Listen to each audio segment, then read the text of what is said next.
Coming up, are there any secrets that the Secret Service isn't telling us? I'm going to dive into some strange new anomalies surrounding the Trump assassination attempt. And David Grantham, PhD, a nationally renowned law enforcement professional, head of a group called the Threat Management Group, he's going to join me to bring some light to these matters. Hey, if you're watching on Rumble, listening on Apple, Google, or Spotify, please subscribe to my channel. This is the Dinesh D'Souza podcast.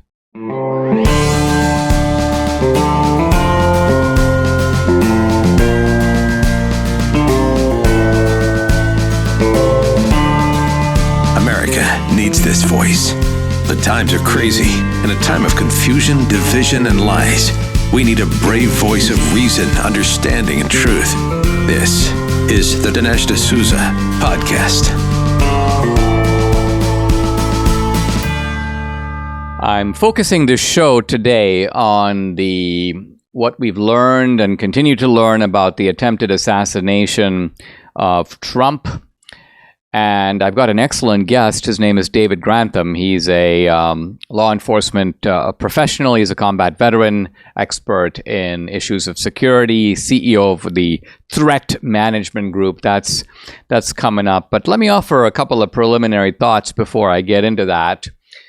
The first one is that I'm still struck days later about the turn of the head that saved Trump's life. And in one sense, we can interpret this providentially, but in another sense, what happened with Trump? Why did he turn his head?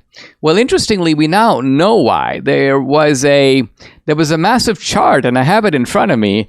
It's a chart that documents illegal immigration into the U.S. And I'm going to hold up the chart so you can actually take a look at it. It's a fairly kind of complex chart with three different, there are multiple graphs in multiple different colors. And it is a sort of chart that goes through time to show you the massive escalation in immigration at various points. When DACA was announced, the Obama family detention policy. So apparently Trump, who liked this chart and knew it was coming up on the Jumbotron, was like, I better look at the chart to be able to give you some of the details. So that's why he rotated his head and in the process saved his life. Now, very strikingly, I saw just a day or two ago, Mark Zuckerberg, of all people, talking about this.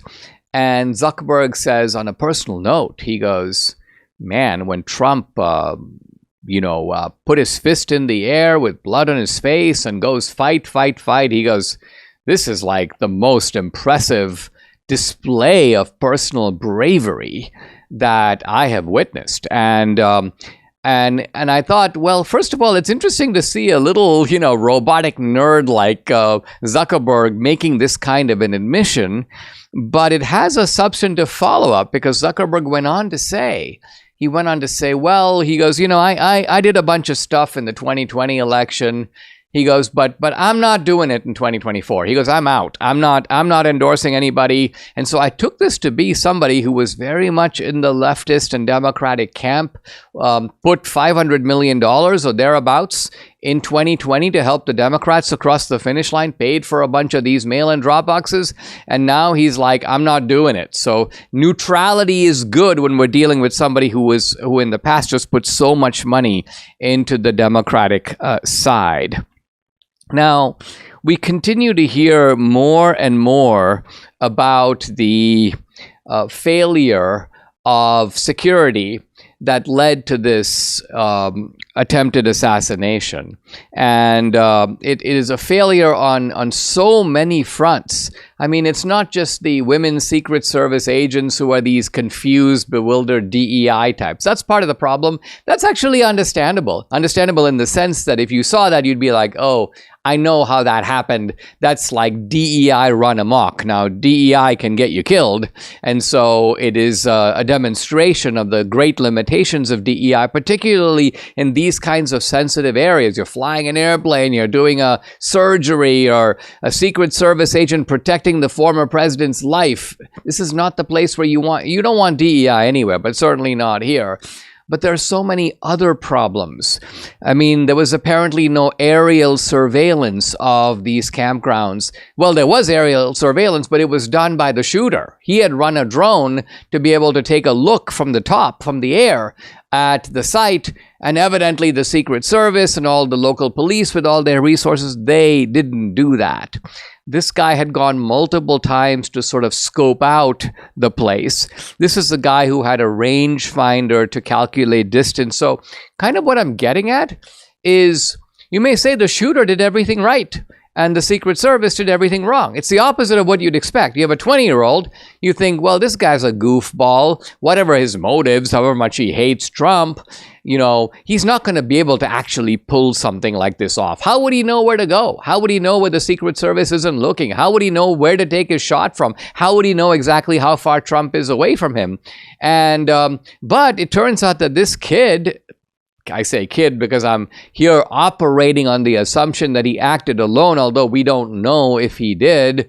This guy got it right. The only reason he missed is because Trump, at the last minute, turned his head. Trump was almost like de Gaulle in the movie The Day of the Jackal, where when the shooter, who's extremely competent, gets ready to fire, de Gaulle inexplicably moves his head forward, actually to kiss one of the veterans on the cheek, and boom, the bullet misses. And same with Trump. He turns his head, the bullet grazes his ear, but it's not because the shooter per se did anything wrong.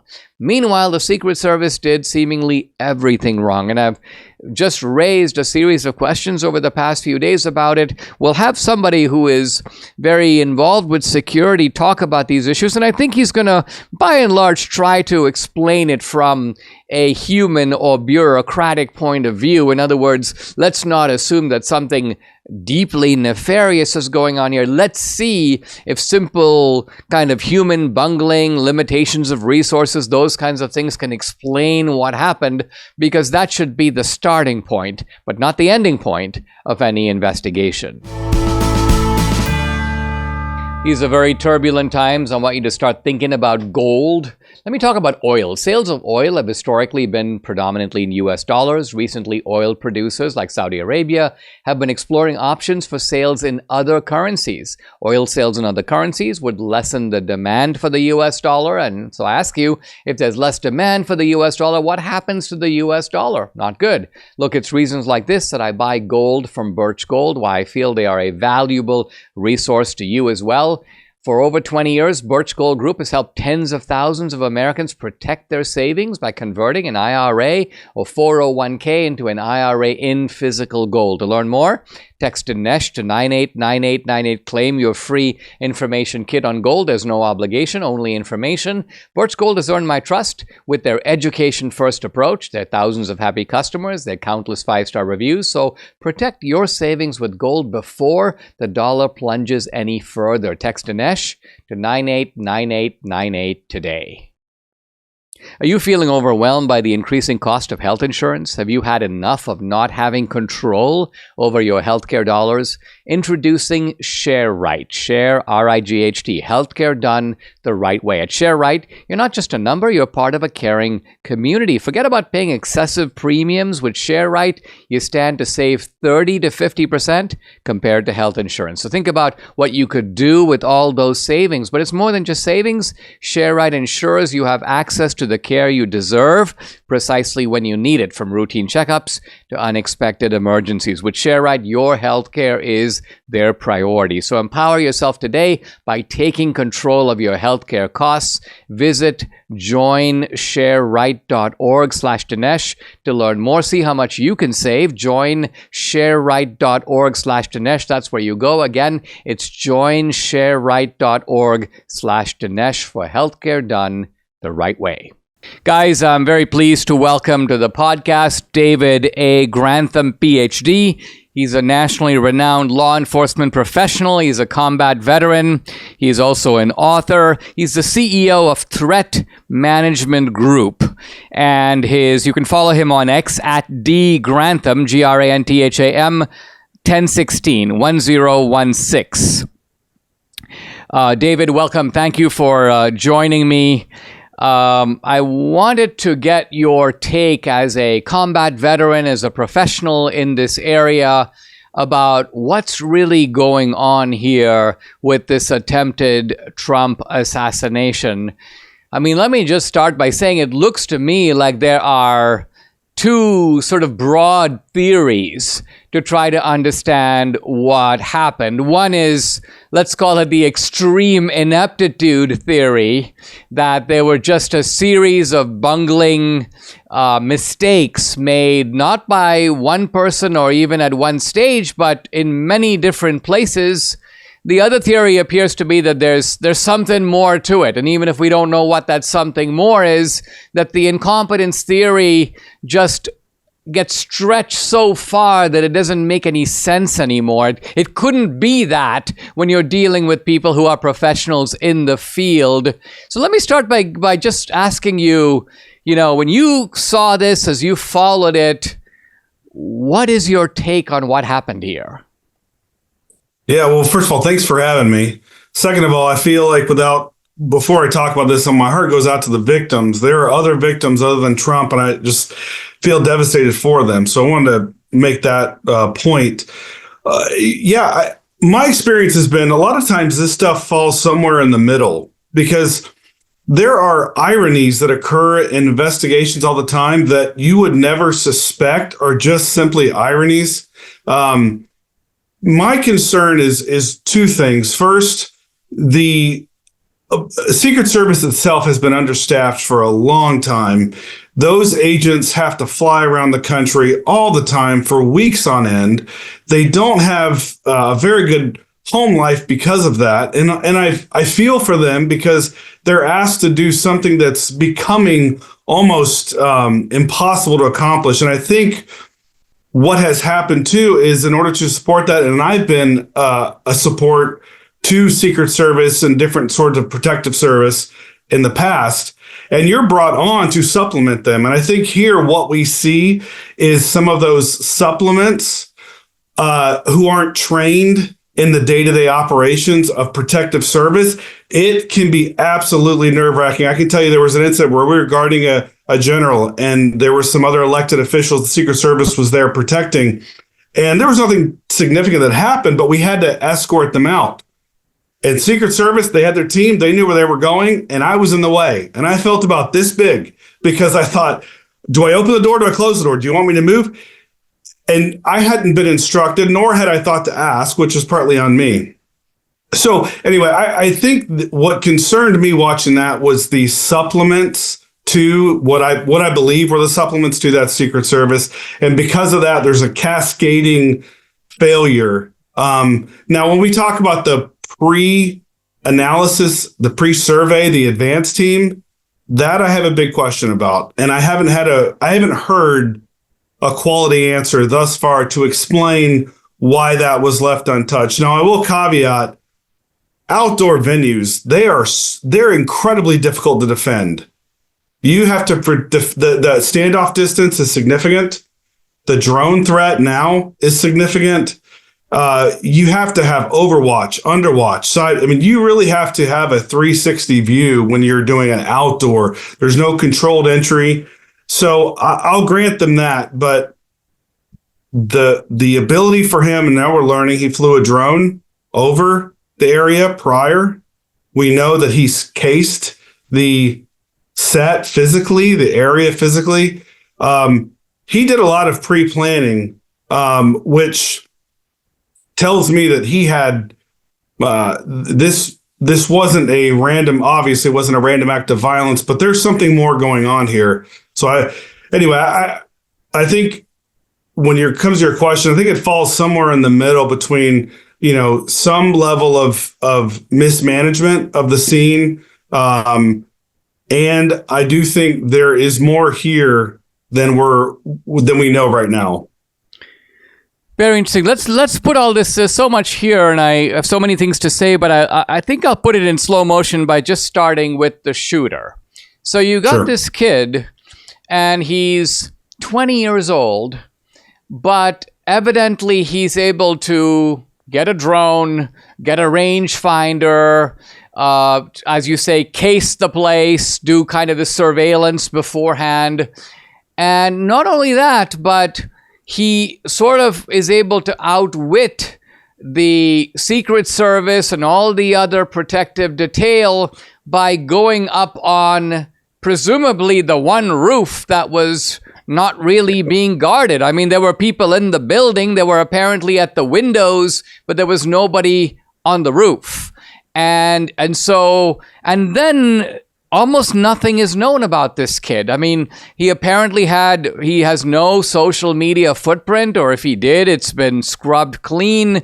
It's not even clear what his politics are. It's not clear what his views are about anything. I saw an article that said something like, he's really looking forward to going to a university. He likes the prospect of AI and he's hoping to have a career. And I was thinking to myself, none of this really matches what you would expect of a would-be assassin who is motivated to take out the former president and perhaps leading candidate for presidency the next time. Do you agree that there's something off in terms of just what we know about the shooter? Yeah, from what I've seen so far, there does seem to be something missing from this story, I was reading through this morning, trying to get a handle on what all they have found thus far on him, physical items. On the roof, they found a transmitter, a gun. They found in his car a drone, explosives, more ammo, I think four different clips of ammo. Then they went to his house. They find thumb drives, a hard drive, a second cell phone, not the one they found on the roof with him, and a computer. And if I'm collecting that as evidence and I'm taking it to the evidence room, I immediately am looking at the totality of the information in front of me and say, this kid clearly has an online presence. He has a hard drive. He has thumb drives. He has a computer. He has 2 cell phones. He knows how to operate a drone. He has it on. And then if somebody said, actually, we can't find any footprint online, I would immediately go, okay, he has scrubbed it. That would be my initial take. That doesn't mean it's correct, but my suspicions would lead me to, okay, he is covering something up. Moreover, on his cell phone, I believe it's Waltz out of Florida reported during the RNC convention that they found 3 foreign apps on his phone that were encrypted. We haven't told what those apps are and what they're used for. Could be just pornography or other, nefarious activity. But the fact that he's gone to significant lengths to mask his activity, despite having all these electronics, there really isn't a footprint. That to me is the number one indicator when I'm looking at this saying, is there more? Yes, I think I could be wrong, but based strictly on the evidence coming in, that tells me he was up to something and has a footprint somewhere, and he has scrubbed it or worst case scenario. And I hate to be the conspiracy theorist, but if as an investigator, I would look at this and say, is he capable of functioning with all these items, or was he coached? Did someone provide him the ideas? You need to put up a drone over the site. You need to case it in person. You need to have 3 thumb drives. You need to have an external hard drive. You need to have encrypted apps. That, as a 20-year-old, maybe he has the capability to understand all those things. But I mean, even as investigators, we're coached on how to. I worked in intelligence. I had to cover my tracks on many occasions. Even then, we have to be coached. Make sure you're doing this. Make sure your backstory is this. So anyway, when I'm looking at that, if I'm getting really suspicious, my mind begins to go to, can I ask the question, was he coached? Is that too provocative here? Because I find it very odd that even a 20-year-old would have the knowledge, capability. We call them TTPs, tactics, techniques, procedures. Why would he have the TTP knowledge to do all of this? Maybe it was just YouTube, maybe self-educated. That seems highly unlikely to me. We'll be right back with David Grantham. You might have heard Mike Lindell and MyPillow no longer have the support of their box stores or shopping channels the way they used to.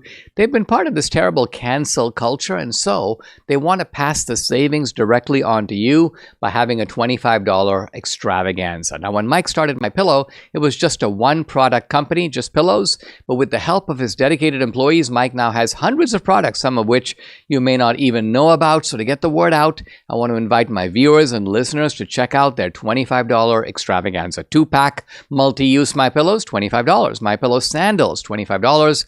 6-pack towel sets, $25. Brand new 4-pack dish towels, you guessed it, $25. And for the first time ever, the premium MyPillows with the all-new Giza fabric, just $25. Orders over $75, by the way, get free shipping as well. The amazing offer won't last long, so take advantage of it. Call 800-876-0227. The number again, 800-876-0227. Or go to mypillow.com to get the discounts, to get the free shipping. You got to use the promo code. It's DINESH, Dinesh. Hey guys, in a crazy year with a big election coming up, I'd like to invite you to join my Locals channel and become an annual subscriber. You'll be glad you did. I post a lot of exclusive content there, including content that's censored on other social media platforms. On Locals, you get Dinesh Unchained, Dinesh Uncensored. You can also comment on my posts and interact with me directly. And I do a live weekly Q&A every Tuesday, 8 p.m. Eastern. No topic is off limits. I've also uploaded some cool films to Locals, documentaries, feature films, my films, but also films by others. 2000 Mules is up there. And my latest film, Police State, with a new film coming out, a big one, this September, this fall. If you're an annual subscriber, you can stream and watch this movie content for free. It's included with your subscription. So check out the channel. It's dinesh.locals.com. I'd love to have you along for this great ride. Again, it's dinesh.locals.com. I'm back with nationally renowned law enforcement professional David Grantham. He's also a combat veteran. He's an author. Follow him on X at dgrantham1016. David, let's talk about the Secret Service here, because it's been reported just in the last couple of days, number one, that the Trump people have been making requests for added security really over 2 years, at least according to the New York Post. And the Secret Service essentially said no. More recently, it's been reported that the Secret Service was stretched for its resources. They were allocating to Joe Biden. They were allocating, apparently Jill Biden, Dr. Jill Biden was doing an event on that exact same day that Trump had the rally. There were some resources that went over there. Do you think that this is partly the problem? That, I mean, you've got an agency that gets a lot of money, but on the other hand, like you said, this is an extremely complex job. And did they simply give Trump a little bit of short shrift that they initially tried to deny, but now with reporting from the Washington Post and others, they've kind of had to admit, well, yeah, they did make those requests, and no, we didn't supply the additional resources that were requested? Yeah, I think it falls somewhere in the middle. I would imagine some people in the Biden administration are playing politics with who gets extra protection. Generally speaking, what's going to happen is the Trump campaign would bring a legitimate threat. Say, we have evidence to suggest there is a threat. This is what it looks like. And then the government would generally respond with some sort of supplement or additional resources. Short of that threat being provided, it starts to become this shell game of resources. And that happens at the most basic local level of law enforcement. If you can't justify a threat, then resources probably aren't going to come your way, even if your situation it begets a threatening potential, such as a former president. I think where the Secret Service leadership is finding themselves flat-footed is just being able to articulate those things. The biggest struggle I have with law enforcement at large is the seemingly an inability to articulate some of these very basic things to constituencies. You just have to admit, guys, our resources are thin. We have to allocate. And frankly, if I allocate to the wrong person, there's an elected official that will remove me. So sometimes it's not even up to me. But I think making those basic, identifying those issues to the public, I think would be helpful. But here the Secret Service, I mean, from the sloped roof comment, which I can only hope was just a misstated comment that was intended to say we didn't have snipers up there or extra protection on the roof because of the grade of the roof. But it came out obviously so much differently and so clumsy. And I think there's been a few instances of that where, but then again, when you look at DHS at large and Mayorkas, they're constantly having to say things that, frankly, the reality on the ground is not the same, whether it's the border, whether it's Secret Service issue here. So anyway, I think my point is the Secret Service is and has for a long time been underfunded and understaffed for the job that's required of them. And they do rely heavily on local law enforcement and others to supplement them. And if those kind of things could be articulated, I think the suspicions would lessen.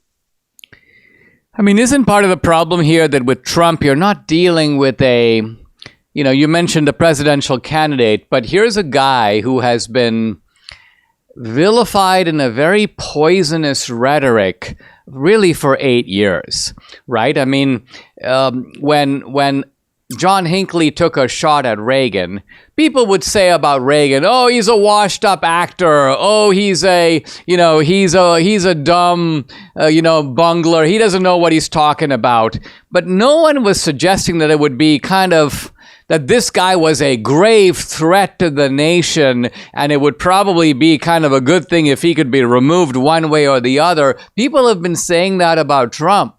He's an aspiring dictator. He will bring democracy to an end. He's a grave threat to the nation. I mean, this is almost a direct quote from President Biden. And so when you say this about somebody, I mean, think about whispering that in the ear of a would-be assassin. That guy goes, well, I'm pretty much following up on your logic. If you're right that this guy is Hitler circa 1933, what would we do if we had the opportunity to take this guy out?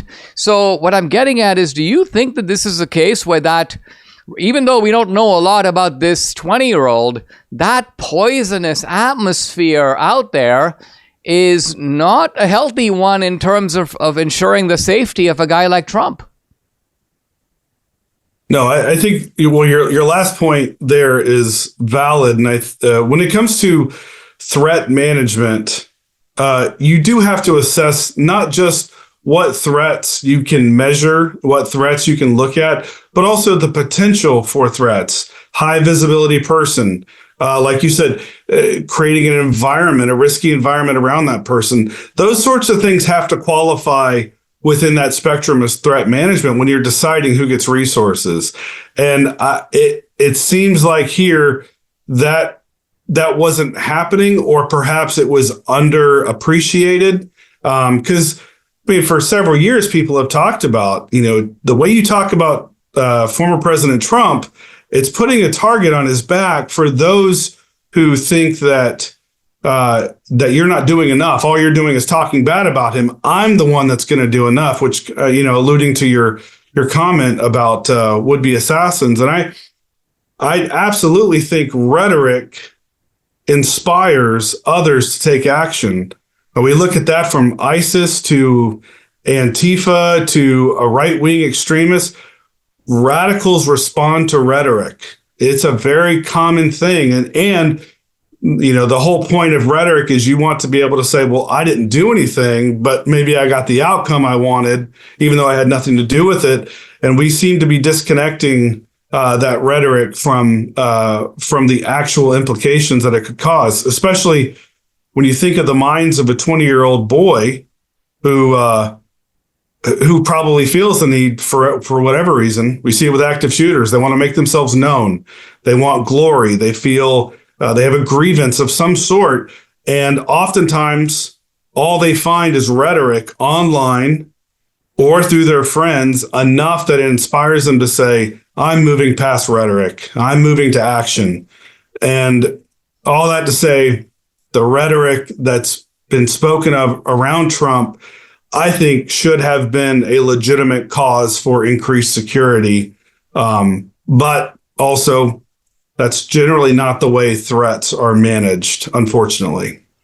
I mean, I'm thinking even back to John Wilkes Booth, who shot Abraham Lincoln. This was a guy who was an actor, and he thought of the assassination as his greatest role. He wanted to be recognized. That's why he jumped on the stage after he did it, and he had a political motive in doing it. What significance do you attach, David, to the people who spotted this guy on the roof, kind of crawling on the roof, and they tried to alert? I don't know if they alerted Secret Service or if they alerted local law enforcement, but they certainly tried to alert the cops and say, look at that guy, look at what he's doing. And that was some time before the shooter was able to get off those shots. Is that a failure right there, or is that not such a big deal because in the confusion, very often action is not taken immediately, even when you are able to point out a real threat? Man, Dinesh, that is a great question, and one that I keep asking anyone that I know that was around that event or law enforcement in general. I keep asking that question. I've been watching videos trying to figure out, because generally speaking, what's going to happen is local law enforcement are going to have an extended perimeter, responsibility for extended perimeter. Secret Service is going to have the immediate perimeter, but they are the priority law enforcement agency on the ground when this is happening. I would imagine, it seems to me that the crowd was likely signaling to local law enforcement because of where they were at. I don't think Secret Service would have responded. Secret Service may radio over to local law enforcement and say, hey, we're hearing this. Can you get on the roof? What I don't quite understand is if someone said there's a guy with a gun, and you hear it on some videos, he's got a gun, that obviously hindsight's 20/20, but I feel like if I was in a protective role like that as a local law enforcement officer and someone said there's a guy with a gun on the roof, I wouldn't wait to collect evidence. I mean, I would be up there as fast as I can. And it sounds like a couple guys did respond, but there was supposedly no access to the roof, which I don't know how he got on, and they couldn't, but there was no access to the roof. And apparently he pointed his gun at them as they were trying to access the roof. And he was on top of another officer, and they fell because he pointed the gun back at them. And then he began firing. If indeed that was the case, they may have saved Trump's life by rushing the shooter and forcing him into shots that he didn't want to take that quickly because he had to come back with his gun. But I still have big questions about that. The crowd was pretty adamant. The videos I've seen, they're claiming a guy with a gun. You see him low crawling up the roof. But then again, Dinesh, we've seen, an unfortunate amount of active shooters who people have said, that guy's trouble, that guy's a problem, don't let him on campus, lock this door, make sure from the school here in Texas with the door that was not operating. In Florida, the guy on campus hid while the shooter came. I mean, it's unfortunate, but we see this lapse in judgment routinely. So I don't want to say local law enforcement was negligent, but I do have big questions. And I just, for your audience, and it's an unfortunate thing that it should be no surprise that in some cases we just don't believe it. It's very, very difficult to believe into that. Moreover, if someone said there's a guy with a gun on the roof, you better be right. Because if you start shooting at that guy and it's a poor kid who's mentally incapacitated with a gun that was fake, and law enforcement is facing this issue right now where there is a hesitancy because of going back to George Floyd. I remember being in law enforcement during that time, and then went from COVID to where they were handing us Danishes saying, thank you for going to work. Within a week, they were like, I can't be seen with you.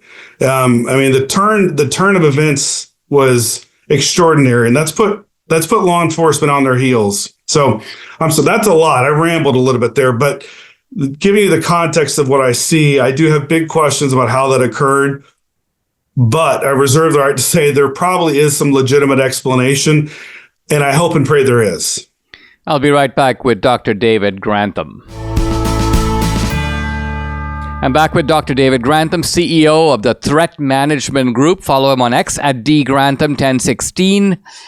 David, we're talking about the members of the public who were trying to alert law enforcement about a guy with a gun. Here's my question. Even if you can't get up on the roof or you can't do anything, isn't the first thing you do like radio the Secret Service, like get Trump off the stage? Because that's going to be something you can do immediately, even if you can't somehow reach the shooter. And maybe that will be enough. And then you take the time to figure out who's the guy with the gun and where is he exactly. So I do think it is odd. Trump was on Fox News and he said something like, I'm quoting him now, nobody said there was a problem. He goes, I would have waited 15, 20 minutes if I needed to. And he goes, he seemed bewildered as to why he had not been given any kind of a heads up. Now, wasn't that a problem, right? Don't you need to get to the bottom of why that simple thing didn't happen? Absolutely. No, that's a fantastic point. And the only reasoning I can think behind it would be, I don't want to be the local law enforcement guy that calls the Secret Service because they have a hunch or a suspicion about something, and they pull the president or the former president from the stage. I can see where a local guy would be a little hesitant to make that call. However, that's exactly what you're supposed to do on those details. The Secret Service does not look down on you for doing that. That's the whole reason you're on that detail. So while you could potentially fault someone for not responding and not communicating that to the Secret Service, they have to understand that's your job on that, assisting the Secret Service. So I think it's absolutely a great point, and it's something I think all of us would hope that at minimum we would say, hey, we have a potential threat up here. I'm not going to sit and collect evidence and get eyes on the threat first. Could you please pull the president from the stage? Play some music in the interim, tell the crowd to just chill for a second. Let's make sure this threat is not real, and then we can go back up. And I got a feeling you're going to see more and more of that now, where people are going to say, don't be afraid to make the call. Tell me what's going on. Let's see if there's a legitimate threat. Let's determine whether that threat's real. We say that in law enforcement to people all the time when it comes to active shooters or school shooters. Say, if you have a suspicion, reach out to us. If you see something odd, reach out to us. It's not your job to determine whether you think. So tell us, we'll look into it. So it's absolutely a great point. It's a big question that needs to be answered. Let me ask you about the video of the counter sniper who was the guy who shot the shooter. If you watch that guy, he's got his weapon seemingly pointed right at the shooter. And I say that because when you watch him, it's not like he's got to scan around and go, where's that shot coming from? Oh, there he is. Bam. It looks like he's already got him. And yet he doesn't fire. And then you hear bam, bam, bam, and then bam, and then down he goes. So it looks like, as I slow it down, that the shooter got the shots off first. Multiple shots. Then the counter sniper who already had the shooter in his sights takes him out with one shot. And what I wanted to ask you is to analyze that for me, because A, is the counter sniper waiting for the shooter to fire first? Second, how was the shooter able to get off more than one shot, given that he was already in the counter sniper's sights? I mean, I'm just telling you how I see it, just watching the video of it. What was your take on that response? Well, I'll say this. I've dreamed of being a sniper and never got to be. So this is an amateur speaking when it comes to how to be a sniper. But what I would say is a couple things to your first question about where he was at and positioned. If you look at the landscape of the land where they were having this rally, there's a collection of buildings in that area. So it stands to reason that the sniper already was trained in that area because that was the most likely spot where any threat would come that they would have to address. When you have, flat land out elsewhere and you have coverage in the back, it was likely that that's where they just said, this is the high probability threat area. Keep an eye on it. When it came to the volley, the shooting, I'm going based on what I've heard so far. And what I've heard so far is that the shot was an incredibly difficult shot. There was a tree in the way and he could only see a part of his head. If that in fact is true, I could see where someone would say there's a threat on the roof. He probably had him in his sights, could not take a clear shot until he saw the rounds come, and then he takes his shot. Now, whether the rules of engagement for them was do not fire until fired upon, I can't speculate with that. I could see, just generally speaking, law enforcement being unwilling to fire on somebody until they have fired for sake of criminal negligence. It's just the environment that we're in. But I'm hesitant to take that path because the role that the sniper has is expected to take out threats, regardless whether that threat is engaged with you. I mean, that's kind of the role of the sniper. So I think that's a less likely of a situation. I think it probably had to do with line of sight, ability to acquire the target precisely. And in that situation, he probably got off that 3-round burst that he got off. And then the sniper took the shot. What do you see, David, as the role of politics here? And here's kind of what I mean by this. You got a very odd situation. We have a very heated presidential campaign. We've got two sides, and ironically, Trump's safety, which basically means his life, is in the hands of his political adversaries, right? Because who's running the country? Biden. Who's in charge of the Department of Homeland Security? Mayorkas. Who is in charge of the Secret Service? Kim Cheadle, friend of Jill Biden. So you've got this sort of, it's almost like my life is in the hands of guys who not only don't like me at all, but see me as a political threat to their own future in running the country. I mean, isn't that a dicey situation? I mean, maybe it's just a reflection of the fact that the country is divided as never before. I don't think that we would dream in past eras of thinking that a presidential candidate is unsafe because the other party is running the government, but that's the way we think now.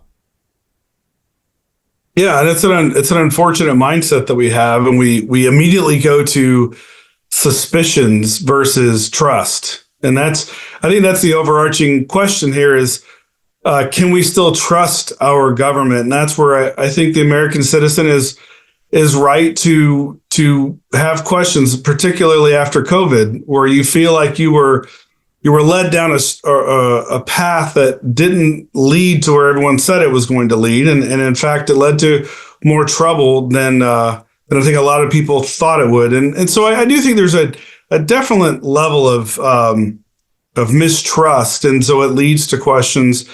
I would add to that we're in a situation where this is fairly unusual to have it's not unprecedented, but it's unusual to have a former president running again for office against the incumbent who beat him the first time.